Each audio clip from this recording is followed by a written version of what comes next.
దేవుని పరిశుద్ధ నామానికి మహిమ కలుగునుగాక. హల్లెలూయా. మన ప్రభువును ప్రియరక్షకుడైన యేసుక్రీస్తు శ్రేష్టమైన నామంలో నేటి వేకుజామున జూమ్ ఆరాధనకు హాజరైన మీ అందరికి కూడా నా హృదయపూర్వకమైన వందనాలు తెలియజేస్తా ఉన్నాను. దేవుని మహాకృప కనికరాలను బట్టి దేవుడి రీతిగా ప్రతి ఒక్కరిని సజీవుల సంఖ్యలో ఉంచి మరొక ఉదయాన్న ఈ రీతిగా ఆయన స్తుతించడానికి దేవుడు చూపిన కృపను బట్టి నేను ఎంతగానో రుణస్థుడై ఉన్నాను. అదే రీతిగా మరి నేటి దిన కూడికకు నన్ను ప్రేమతో ఆహ్వానించిన దైవజనురాలు అక్క గారికి నా వందనాలు. కూడిన ప్రతి ఒక్కరికి కూడా నా హృదయపూర్వకమైన వందనాలు తెలియజేస్తా ఉన్నాను. లేఖనాల నుంచి ఒక మాటను ధ్యానం చేసుకుందాం. రోమీలకు రాసిన పత్రిక 5వ అధ్యాయము. రోమీలకు రాసిన పత్రిక 5వ అధ్యాయము 8వ వచనం. అయితే దేవుడు మన ఎడల తన ప్రేమను వెల్లడిపరచుచున్నాడు. ఎట్లనగా మనం ఇంకను పాపులమై ఉండగానే క్రీస్తు మన కొరకు చనిపోయాడు. మనం ఇంకను పాపులమై ఉండగానే క్రీస్తు మన కొరకు చనిపోయెను. ప్రార్థన. మమ్మల్ని అతి మిక్కిలిగా ప్రేమించిన మా ప్రియ పరలోకపు తండ్రి, ఈ వేకుజామున మరొకసారి మీ పాద సన్నిధి చేరటానికి మీరు చూపిన కృపను బట్టి స్తోత్రాలు. సమీప దూర ప్రాంతాల నుంచి మా ప్రియులైన వారందరినీ ఈ జూమ్ ద్వారా ప్రభా కూడుకోవటానికి కృపనిచ్చారు. స్తోత్రాలు. ఎవరు ఏ ప్రాంతం నుంచి ఏకీభవిస్తూ ఉన్నారో అక్కడ మీ ప్రార్థనాత్మను ఉంచండి. మీ ఆత్మకార్యాలు మెండుగా జరగనివ్వమని బతిమాలుకుంటూ ఉన్నాం. అల్పునైన నన్ను మరుగు చేయండి అయ్యా. మీ ఆత్మచేత నింపండి. నాకు మా అందరికీ కావలసిన ఆత్మీయమైన మాటలను వినిపింపచేయమని బతిమాలుకుంటూ ఉన్నాం. ప్రజా మీ కృపకప్పు చెప్పుకుంటూ ఉన్నాం. సమస్తాన్ని మీ స్వాధీనంలో ఉంచుకోనండి. ఇంటర్నెట్ను మీ స్వాధీనంలో ఉంచుకోనండి తండ్రి. సహాయం చేయండి.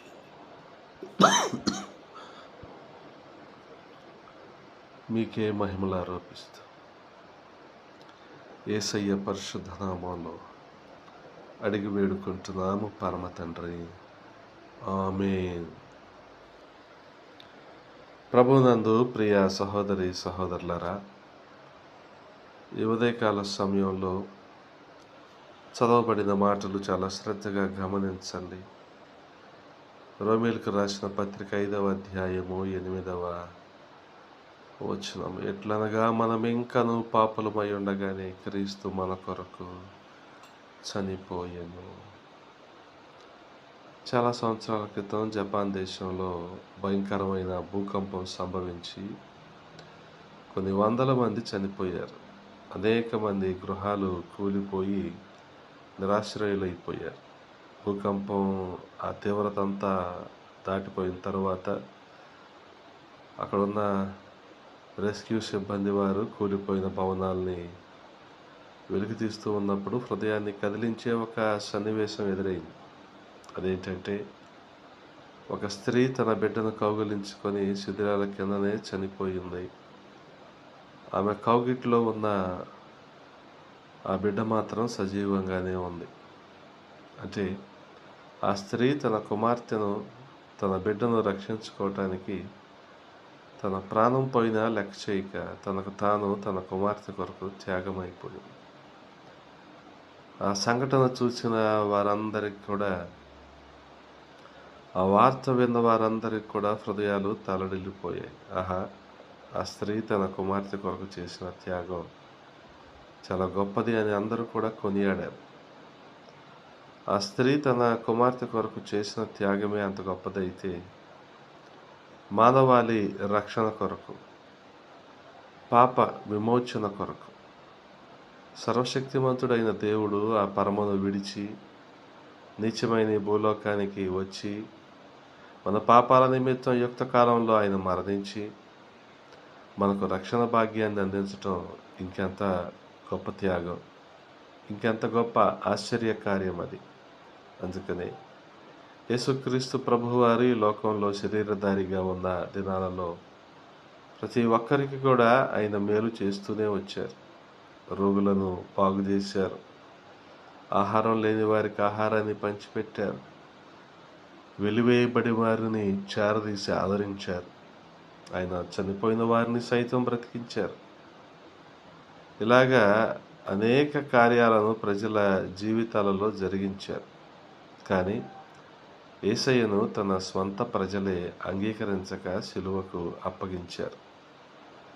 ఆ సమయంలో యేసుక్రీస్తు ప్రభువారు ఎంత మానసిక క్షోభ అనుభవించారో తలుచుకుంటే హృదయం బాధతో నిండిపోతుంది.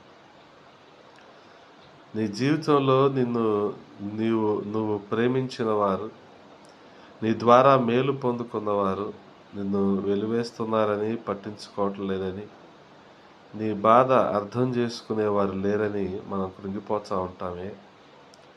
కానీ యేసుక్రీస్తు ప్రభువారి వైపు చూసినప్పుడు ఆయన నిన్ను ఆదరించగలిగిన, సహానుభావం కలిగిన సహాయకుడు అన్న సంగతిని మనం అర్థం చేసుకోగలుగుతాం.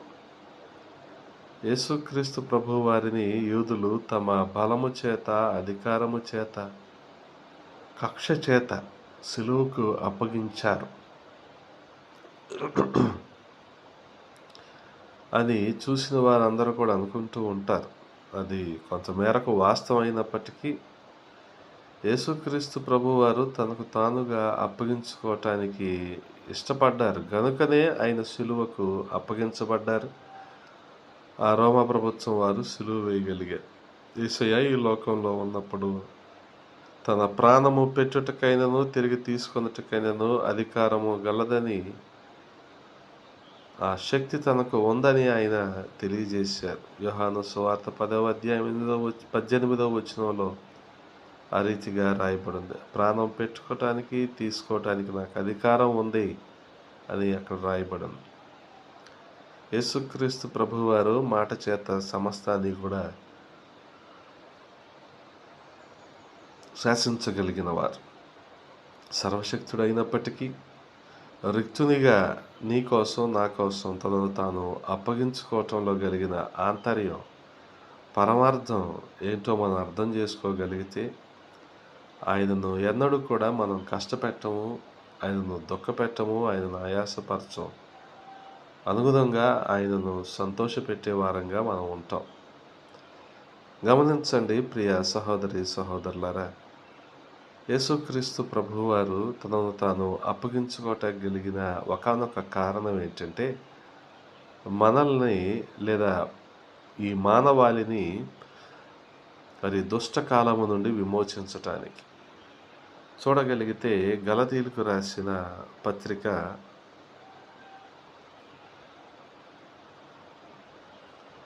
1వ అధ్యాయము 4వ వచనంలో ఈ రీతిగా రాయబడింది. తన తండ్రి అయిన దేవుని చిత్త ప్రకారము క్రీస్తు మనలను ప్రస్తుతపు దుష్టకాలము నుండి, అంటే దుష్ట యుగము నుండి విమోచింపవలెనని మన పాపముల నిమిత్తము తన్ను తాను అప్పగించుకొనెను. ఈ దుష్ట యుగము నుండి, ఈ దుష్టకాలము నుండి మనల్ని విడిపించటానికే ఆయన తనను తాను అప్పగించుకున్నాడు. లోకమంతా కూడా దుష్టుడైన అపవాది చేతిలో ఉంది. అపవాది ప్రజలను మోసపరుస్తూ వాడి తంత్రముల చేత అనేకులను కూడా నరకపాత్రులుగా చేస్తూ ఉన్నాడు. అపవాది కబంధ హస్తాలలో ఈనాడు అనేకులు బందీలుగా, బానిసలుగా జీవిస్తూ ఉన్నారు. ముఖ్యంగా యవనస్తులు తమ జీవితంలో గురి, గమ్యం లేకుండా వారికి కలిగిన ఆశలనే నెరవేర్చుకోవాలని ఉద్దేశంతో పాకులాడుతూ, పరుగులెడుతూ వారి జీవితాలను పాడు చేసుకుంటూ ఉన్నారు. ఎన్నో ఆశలు, ఆశయాలతో జీవితంలో ఉన్నత స్థాయికి చేరుకోవాలనే లక్ష్యాలు కలిగిన వారు సైతము అధమ పాతాళానికి తొక్కబడుతూ ఉన్నారు. లోక స్నేహాలు, ప్రేమ వ్యవహారాలు, వ్యసనాలు, పాపపు తలంపులు జయించలేక మనిషి తన గురిని కోల్పోతూ ఉన్నాడు. గమనించండి, పరిశుద్ధ గ్రంథంలో మనకు సంసోను ఎంతో బలవంతుడిగా, దేవుని చేత నియమించబడిన వాడిగా కనబడుతూ ఉన్నాడు. దేవుని చేత అభిషేకించబడిన వాడైనప్పటికీ ఒక స్త్రీ వ్యామోహంలో పడి తన ప్రాణాన్ని కోల్పోయాడు. గమనించండి ప్రియ సహోదరి సహోదరులారా, నీ జీవితంలో యేసయ్య కంటే ఎక్కువగా ప్రేమించే మనుషులు, పరిస్థితులు నువ్వు కలిగి ఉన్నావా? మొదటి ప్రేమను విడిచిపెట్టేశావా? జాగ్రత్త, దుష్టుడైన సాతాను నిన్ను మోసం చేస్తూ దేవునికి దూరం చేస్తున్నాడు అన్న సంగతిని గమనించుకో. కారణం ఏంటంటే, సంసోనుకి ఒంట్లో బలం ఉంది కానీ కంట్లో బలహీనత ఉంది. ఆ బలహీనత తను దేవుణ్ణి విడిచిపెట్టేసేలాగా, దేవునికి దూరం అయిపోయేలాగా చేసింది. అనుగుణంగా పాపంలో పడిపోయాడు, అనుగుణంగా తన అభిషేకాన్ని కోల్పోయాడు. ఇవన్నీ కూడా మనం చూస్తున్నాం. కాబట్టి గమనించగలిగితే ప్రియ సహోదరి సహోదరులారా, జీవితం పాడైపోయిన తర్వాత బాధపడే కంటే సమయం ఉండగానే యేసయ్య చెంత చేరి ఆయన కృపను మనం పొందుకోవాలి. నిన్ను దుష్టుని వలలో నుండి, వాడి ప్రయత్నాల నుండి తప్పించడానికి ప్రభువైన యేసుక్రీస్తు వారు తనను తాను అప్పగించుకున్నాడు. ఆయన శరణ కోరినప్పుడు జీవితంలో మనం ఉన్నత స్థాయికి వెళ్తాం. అందుకనే ప్రియ సహోదరి సహోదరులారా, ప్రతి ఒక్కరూ కూడా అపవాది తంత్రాలను చాలా జాగ్రత్తగా వివేచిస్తూ ఈ లోకపు ఆశలకు దూరంగా ఉండాలి. ఎందుకనంటే, ఈ లోకంలో ఉన్న వాటినైనను, లోకాన్నైనను మనం ప్రేమించకూడదు అని దేవుని ఆజ్ఞను మనం చూస్తూ ఉన్నాం. ఎందుకనంటే, ఈ లోకంలో ఉన్నదంతా శరీరాశ, నేత్రాశ, జీవపుటంబం. అందుకని మనము ఆ తంత్రాల నుంచి, దుష్టుని చేతిలో నుంచి తప్పించబడాలని యేసుక్రీస్తు ప్రభువారు తనను తాను అప్పగించుకున్నాడు. మరొక కారణం కూడా యేసుక్రీస్తు ప్రభువారు అప్పగించుకోవటానికి ఉంది. ఆ కారణాన్ని మనం చూద్దాం. తిమోతికి రాసిన మొదటి పత్రిక 2వ అధ్యాయము 6వ వచనాన్ని చదువుతూ ఉన్నాను. గమనించండి. ఈయన అందరి కొరకు విమోచన క్రయధనముగా తన్ను తానే సమర్పించుకొనెను. దీనిని గూర్చిన సాక్ష్యము యుక్త కాలములయందు ఇయ్యబడును. గమనించండి, మరొక కారణం ఏంటంటే, విమోచన క్రయధనంగా తనకు తానే యేసుక్రీస్తు ప్రభువారు అప్పగించుకున్నారు. అందరి కొరకు అనగా సర్వమానవాళి పాపముల కొరకు. అందుకనే యేసుక్రీస్తు ప్రభువు వారిని చూసిన వెంటనే యోహాను అన్న మాట ఏంటంటే, ఇదిగో లోక పాపాన్ని మోసుకొని పోయే దేవుని గొర్రెపిల్ల అన్నాడు. అందరి పాపాల కొరకు, సర్వమానవాళి పాపాల కొరకు విమోచన క్రయధనముగా యేసుక్రీస్తు ప్రభువు వారు తనను తాను అప్పగించుకున్నారు. గమనించండి ప్రియ సహోదరి సహోదరులారా, ఉద్యోగస్తులు నెలంతా కష్టపడి తమ కష్టార్జితమైన జీతాన్ని సంపాదించుకుంటారు. ఈ లోకంలో మానవుడు కూడా అంతే. చేసిన ప్రతి పనికి ఫలితం ఖచ్చితంగా ఉంటుంది. అది మంచిదైనా చెడ్డదైనా మనిషి అనుభవించి తీరాల్సిందే. కొంతమంది తమ జీవితంలో తీసుకున్న తప్పుడు నిర్ణయాల వల్ల దాని ఫలాన్ని అనుభవిస్తూ ఉంటారు. మరి కొంతమంది తాము చేసిన కార్యాలకు సిగ్గుపడుతూ దాని ఫలితాన్ని తప్పించుకోవాలని ఎదురు చూస్తూ ఉంటారు. కొన్ని సంవత్సరాల క్రితం వరకు కూడా అమెరికా సంయుక్త రాష్ట్రాలలో మరి జాతి వివక్ష అనేది ఉండేది. అంటే తెల్ల జాతి వారు నల్ల జాతి ప్రజలను మరి తక్కువగా చూడటం. వాస్తవానికి నల్ల జాతీయులు సంతలో పెట్టి బానిసలుగా అమ్మబడుతుండేవారు. అలా అమ్మబడే ప్రక్రియలో ఆ నల్లజాతి కుటుంబంలో సభ్యులు ఎంతో విలపిస్తూ దుఃఖిస్తూ ఉండేవారు. అది ఒకానొక పరిస్థితి వచ్చింది. అప్పుడు అబ్రహాం లింకన్ దేశానికి అధ్యక్షుడిగా ఉన్నాడు. ఈ బానిస వ్యవస్థను రూపుమాపాడు. నల్ల జాతీయుల పక్షంగా ఆయన చేసిన పోరాటం వారికి స్వేచ్ఛను అనుగ్రహించి నేటికి ఆ జాతి వివక్ష అనేది లేకుండా ఉంది. అలాగే యేసుక్రీస్తు ప్రభువారు కూడా మానవులందరూ చేసిన పాప ఫలితాన్ని కొట్టివేయటానికి క్రయధనముగా తన ప్రాణాన్ని అప్పగించుకున్నాడు. విమోచన క్రయధనముగా యేసుక్రీస్తు ప్రభువారు తన ప్రాణాన్ని అప్పగించుకున్నట్లుగా మనం చూస్తూ ఉన్నాం. ఎందుకనంటే ఇక మీదట యేసుక్రీస్తు ప్రభువు అన్న ఏ వ్యక్తికి కూడా శిక్షా విధి లేకుండా ఆయన చేశాడు. రోమీయులకు రాసిన పత్రిక 8వ అధ్యాయము 1వ వచనంలో మనం చూస్తూ ఉన్నాం, క్రీస్తునందున్న వ్యక్తికి శిక్షా విధి లేదు. అలాగే నిన్ను క్షమించి నీ శిక్షను ఆయన భరించాడు. నీ పక్షంగా ఉత్తరవాదిగా ఆయన నిలుచున్నాడు. నీకు రావలసిన శిక్షను ఆయన తన వీపున మోసుకొని ఆ శిలువ మీద ఆయన మరణించారు. గమనించండి. అందుకనే సర్వమానవాళి పాపాల కొరకు వారి విమోచన క్రయధనముగా యేసుక్రీస్తు ప్రభువారు అప్పగించబడ్డారు. ఈ దుష్టకాలం నుండి మనల్ని విమోచించటానికి ఆయన అప్పగించబడ్డారు. అలాగే ప్రియ సహోదరి సహోదరులారా, మరొక కారణం కూడా మీ ముందుంచడానికి ఇష్టపడుతూ ఉన్నాను. ఎఫెసీయులకు రాసిన పత్రిక 5వ అధ్యాయం 27వ వచనాన్ని చదువుతూ ఉన్నాను.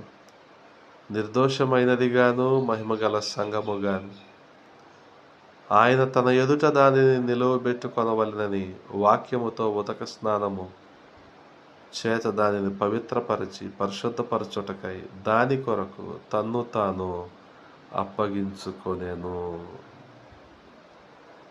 మనం దేవుని ఎదుట పవిత్రులుగా నిలబడటానికి సంఘము, వధువు సంఘము ఆయన ఎదుట పవిత్రురాలుగా ఉండటానికే యేసుక్రీస్తు ప్రభువారు తనను తాను అప్పగించుకున్నట్లుగా మనం చూస్తూ ఉన్నాం. ఈ లోకంలో ఒక గొప్ప వ్యక్తిని ఎదుర్కోవటానికి ముందుగా మనం సిద్ధపడతాం. ఒక గొప్ప వ్యక్తిని కలవటానికి మరొక రికమెండేషన్ అవసరం అవుతుంది అనుకోండి, వారిని కూడా మనం సంప్రదిస్తాం. అయితే ప్రభు అయిన యేసుక్రీస్తు రాజ్యము ఈ లోకంలోనికి రాబోతూ ఉంది. తీర్పు సింహాసనం ఎదుట మనందరం నిలవబడాల్సి ఉంది. దీని కొరకైన సిద్ధపాటు మనిషికి లేకపోవటం అనేది చాలా విచారకరం. అందుకనే గమనించండి, మరి మనలను పరిశుద్ధులుగా పవిత్రులుగా చేయటానికి యేసుక్రీస్తు ప్రభువారు తనను తాను అప్పగించుకున్నారు. మనం క్రీస్తు న్యాయపీఠం ఎదుట నిర్దోషులుగా నిలవబడాలి అంటే ఆయన మన దోషాలను భరించినట్లుగా మనం చూస్తూ ఉన్నాం. కాబట్టి వీటన్నిటి ఎరుకలో మనం చేయవలసింది ఏంటంటే మన పాపాలను మనం విడిచిపెట్టుకొని మనల్ని మనం పరిశుద్ధపరచుకొని సిద్ధపాటు కలిగి రాకడలో ఎత్తబడే వధువు సంఘంగా మనం ఉండాలి. ఆ రీతిగా చూడగలిగితే మత్తయి సువార్త 25వ అధ్యాయములో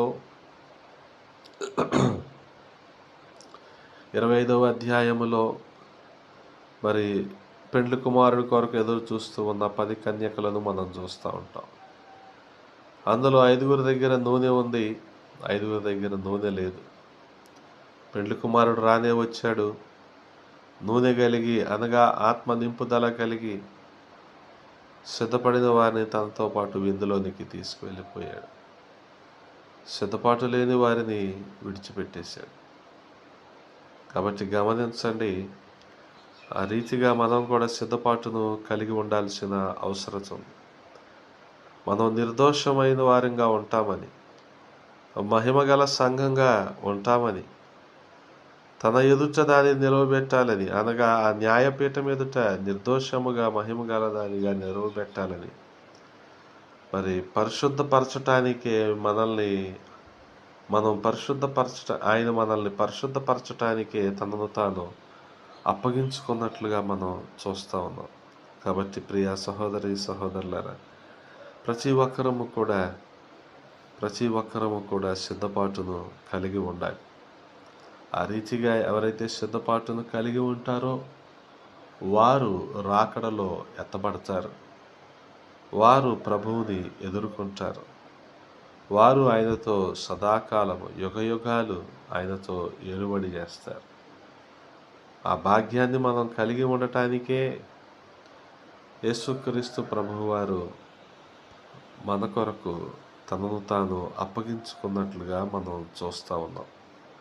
గమనించగలిగితే మనం చదువుకున్నాం కదా, రోమీయులకు రాసిన పత్రిక 5వ అధ్యాయం 8వ వచనంలో ఆయన తన ప్రేమను ఆ రీతిగా వెల్లడిపరిచాడంట. ఎట్లంటే మనం ఇంకా పాపులుగా ఉండగానే క్రీస్తు మన కొరకు చనిపోయాడు. ఎంత గొప్ప మాట! మనం ఇంకా పాపులుగా ఉండగానే గమనించండి, 6వ వచనంలో కూడా రాయబడి ఉంటుంది, మనం ఇంకా బలహీనులమై ఉండగా క్రీస్తు యుక్త కాలమున భక్తిహీనుల కొరకు చనిపోయాడు. మనం బలహీనులం, భక్తిహీనులం, పాపులము. ఆ పరిస్థితుల్లో మనం ఉండగానే యేసుక్రీస్తు ప్రభువారు మన కొరకు చనిపోవటం అనేది గొప్ప ఆశ్చర్య కార్యం. ఎందుకంటే 7వ వచనంలో చెప్తున్నాడు కదా, నీతిమంతుని కొరకు సైతము ఒకడు చనిపోవుట అరుదు, మంచివాని కొరకు ఎవడైనా ఒకవేళ చనిపోవ తెగించవచ్చును. అయితే దేవుడు మన ఎడల తన ప్రేమను వెల్లడి పరచుచున్నాడు. ఎట్లనగా మనమింకను పాపులమై ఉండగానే క్రీస్తు మన కొరకు చనిపోయాడు. కాబట్టి ప్రియ సహోదరి సహోదరులారా, ఆ ప్రేమను నిర్లక్ష్యం చేద్దామా? ఆ ప్రేమను చులకన చేద్దామా? ఆ ప్రేమను పట్టించుకోకుండా ఇంకా లోకాశల్లోనే ఉందామా? చాలా పొరపాటు. ఆయన చాచిన చేతులతో మనందరి కోసం ఎదురు చూస్తూ ఉన్నాడు. ప్రియ సహోదరి సహోదరులారా, ప్రతి ఒక్కరము కూడా ఆయన పాదాల చెంతపడి వేడుకుందాం. ప్రభువా, మా ఉదయతలను మన్నించండి అయ్యా, మమ్మల్ని క్షమించండి అయ్యా. మా కొరకే మీరు సిలువలో త్యాగమైపోయారయ్యా. ఏ పాపం ఎరుగని మీరు ఈ లోక దృష్టిలో పాపిగా, దోషిగా సిలువ మీద మరణించారయ్యా. ఆ సిలువ త్యాగానికి మేమేమిచ్చి రుణం తీర్చుకోగలమంటూ ఆయన్ని అడుగుదాం. పరిశుద్ధులుగా, పవిత్రులుగా, నిర్దోషులుగా ఆయన సిలువ న్యాయపీఠం ఎదుట మనం నిలవబడటానికి దేవుడు తనను తాను అప్పగించుకున్నాడు. మనకు రావలసిన శిక్షను ఆయన భరించాడు. మనం మోయవలసిన సిలువను ఆయన మోసాడు. మన బదులు ఆయన కొరడా దెబ్బలు తిన్నాడు. మన బదులు ఆయన హింసించబడ్డాడు. మనకు బదులుగా ఆయన దూషించబడ్డాడు. ఇదంతా దేనికోసం అంటే మనలను రక్షించటానికి. కాబట్టి ప్రియ సహోదరి సహోదరులారా, ఆ రక్షణ భాగ్యాన్ని తోసివేయద్దు. ఇదే మిక్కిలి అనుకూల సమయం, ఇదే రక్షణ దినం. కాబట్టి ఇంకా నువ్వు రక్షించబడకుండా మందిరానికి వస్తూ వెళ్తూ ఆరాధనలో పాల్గొంటూ ఉన్నప్పటికీ రక్షణ పొందుకోకుండా, బాప్తిసం లేకుండా ఉంటున్నావేమో ప్రియ సహోదరి సహోదరుడా. ఒకసారి ఆలోచించు. పరిశుద్ధుడైన దేవుడు పాపి అయిన మానవుడి కోసం చేసిన త్యాగాన్ని ఆలోచించు. దీన్ని బట్టి నువ్వు రక్షణ భాగ్యాన్ని పొందుకుంటావు. ఆయన చేసిన శిలువ త్యాగాన్ని బట్టే మనం రక్షణ భాగ్యాన్ని పొందుకుంటాం. నమ్మి విశ్వసించు, హృదయంలో ఒప్పుకో, నువ్వు రక్షించబడతావు. అటువంటి భాగ్యాన్ని ప్రతి ఒక్కరూ పొందుకుందుముగాక. ఆమేన్.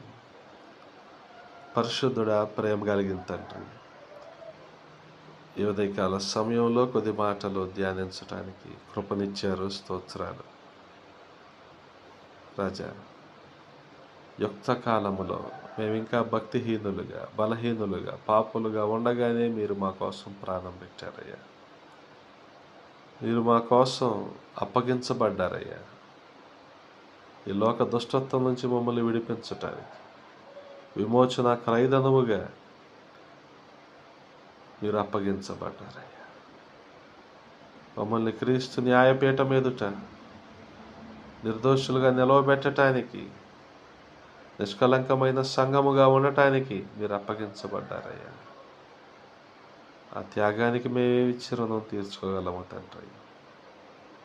ఇక ప్రతి ఒక్కరిని జ్ఞాపకం చేసుకోండి, సహాయము చేయండి. కూడిన ప్రతి ఒక్కరిని దీవించి ఆశీర్వదించండి. మీరందరి వ్యవసాయములో, వ్యాపారములో, ఉద్యోగాల్లో తోడుగా ఉండండి అయ్యా. ఫలింపులోనికి తీసుకొని రండి. అనారోగ్యంతో ఉన్న వారిని స్వస్థపరచండి అయ్యా. ఆర్థిక బాధలు ఉన్న వారికి విడుదలనివ్వండి. కుటుంబ సమస్యల్లో ఉన్న వారికి నెమ్మదిని, సమాధానాన్ని ఇవ్వమని బతిమాలుకుంటున్నాం. మీ కృపకు అప్పచెప్పుకుంటున్నాను తండ్రి. సహాయము చేయండి. దైవజనురాలు అక్కగారు చేస్తున్న పరిచర్యను మీరు దీవించండి. నూతన ప్రాంతాలకు విస్తరించబడలాగున కృప చూపండి. సంఘాన్ని బట్టి స్తోత్రాలు. సహాయము చేయండి. ప్రతి అవసరతను తీర్చండి. మీకే మహిమలు ఆరోపిస్తూ యేసయ్య పరిశుద్ధ నామములో అడిగి వేడుకుంటున్నాము పరమ తండ్రి. ఆమేన్.